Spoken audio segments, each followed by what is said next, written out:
Because I would love to try stand-up. I'd love to do stand-up. I think it'd be good. I think it'd be good. You say that, but when I try and write a joke, I get the opening bit. I say, that's a funny idea. Madonna's got divorced. And then I think, yeah. Where's my writers? You know, I don't... Well, yeah, I don't... I never knew you were this weird. Really? No, because you kept it... We worked together for a couple of days. And I know. You're absolutely mental. In a nice way? Yeah. Yeah. But so...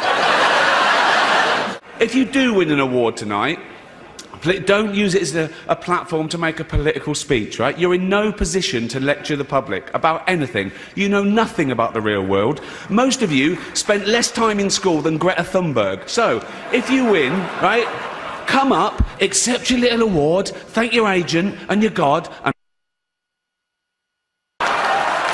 So... Oh, no funny business. There you go. Not on this show. Oh, no, it's a joke. That's a joke. What are you wearing? I love that. Look at you bloody turning up in a grey. Something they wouldn't even have in TK Maxx. Look at it. How much time do you spend in London? I know you got a house here. How much time do you spend here? How much time do you spend in London? Well, between the two, probably a bit more in London, but, you know... More in London, yeah, I like to come here as often as I can. Aren't the taxes bloody awful in London? In England, isn't it just crazy? Well, I'm like you. I like paying tax because it's giving something back. Stop all the signs say, chill, bro. Sorry.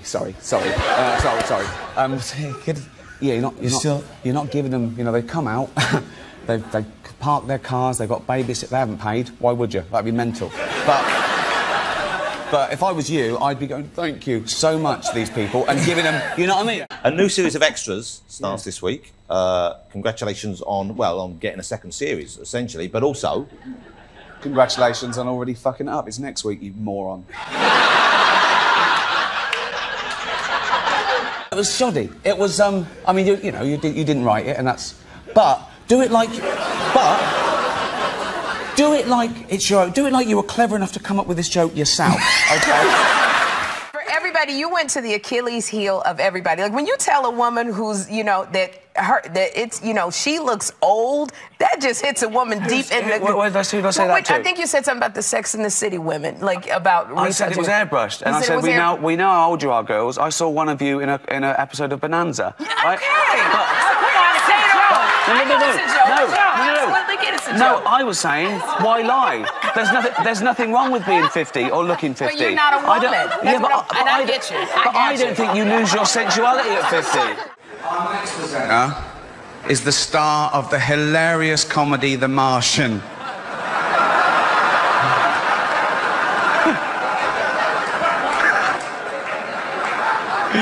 Oh, he nearly died. Right. He's also the only person who Ben Affleck hasn't been unfaithful to. Please welcome Matt Damon.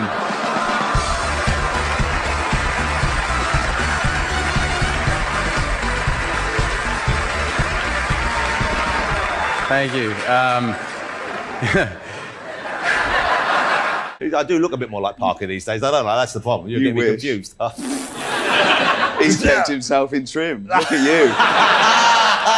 Undo the button. Go on, let it hang out. Look at this. Look at this. Nothing there. There's nothing there. Fucking let it go. What? Look at that.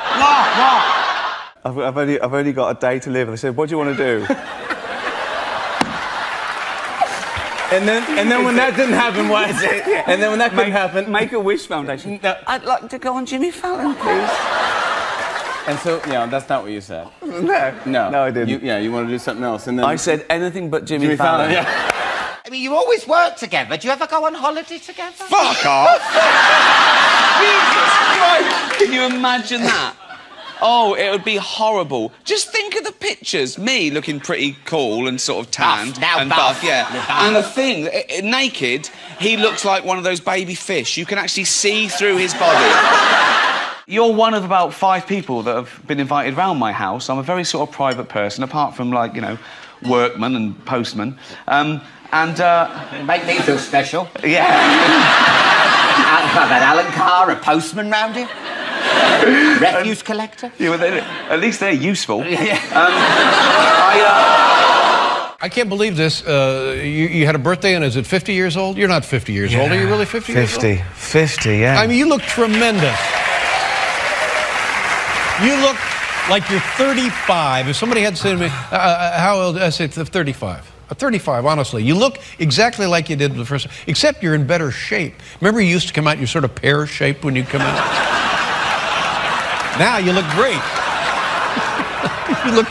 You didn't good. Say that at the time, though, did you? No, I didn't know what to think. Well, no. You said, well, you look good now because I looked awful before. That's all you're saying. No, I needed you to say it before. You're pear-shaped. I'd have worked out faster. But now... But how do you feel at 50? Good, right? Well, yeah. I'm grumpier. I think I'm grumpier. Grumpier? Yeah. I understand you a lot more now. Do you know what I mean? No.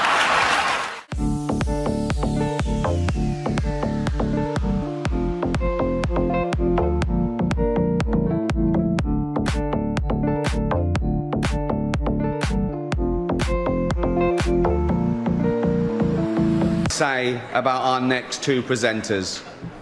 The first is an actor, producer, writer and director whose movies have grossed over $3.5 billion at the box office. He's won 2 Academy Awards and 3 Golden Globes for his powerful and varied performances, starring in such films as Philadelphia, Forrest Gump, Castaway, Apollo 13 and Saving Private Ryan. The other is Tim Allen.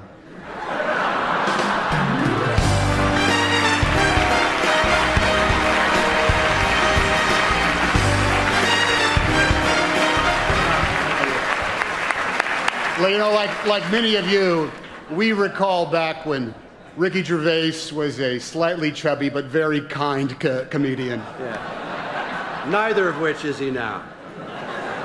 Mainly Star Trek memorabilia, because I love Star Trek. Oh, such a nerd. Have you never been in a Star Trek? No, I've never been in a Star Trek, but I love the original series, so I have, like, I have the Gorn head from the original series from the episode Arena, where... Like they know what... I know, I'm just nodding. Oh, the Gorn head. The Gorn head. Okay. I have... What the f is a Gorn head? Every time you're on the program, I try to do this, and it always comes out very clumsy. Let me try it one more time. Possibly the best television show ever. What do you think? Oh, possibly. What do you mean?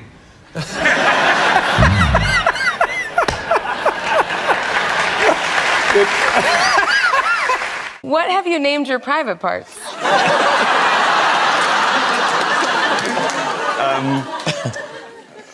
Pamela.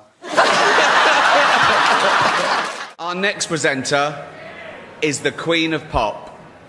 Not you, Alton. Sit down. She's all woman. I'll give you some clues. She's always Vogue. She's a material girl. And she's just like a virgin.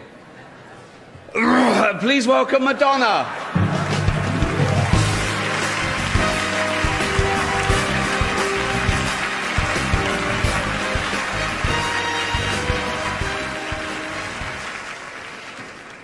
If I'm still just like a virgin, Ricky, then why don't you come over here and do something about it?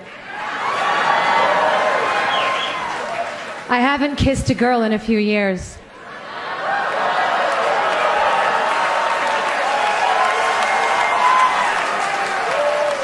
On TV.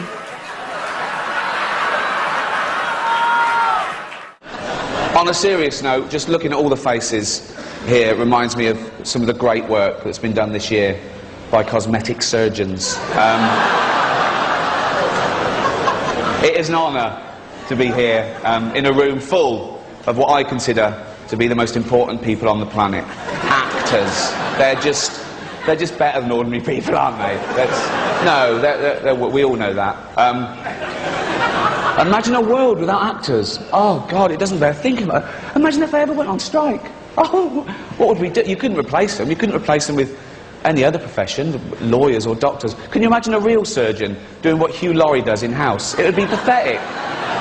He'd be all over the place. We're going, oh, where do I stand? How's my American accent?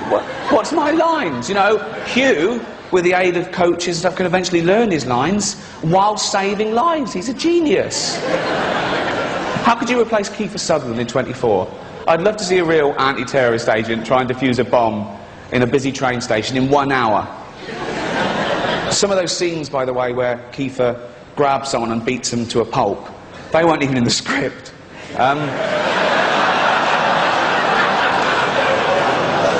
The director just said, keep rolling, we'll work it into the... But actors aren't just loved here in Hollywood, they are loved the world over, because they're recognisable. You can be anywhere. You could be in the third world, okay, and you get a glimpse of a Hollywood star, and it makes you feel better, okay? You could be a little child, a little Asian child, with no possessions and no money, but you see a picture of Angelina Jolie, and you think, oh, Mummy,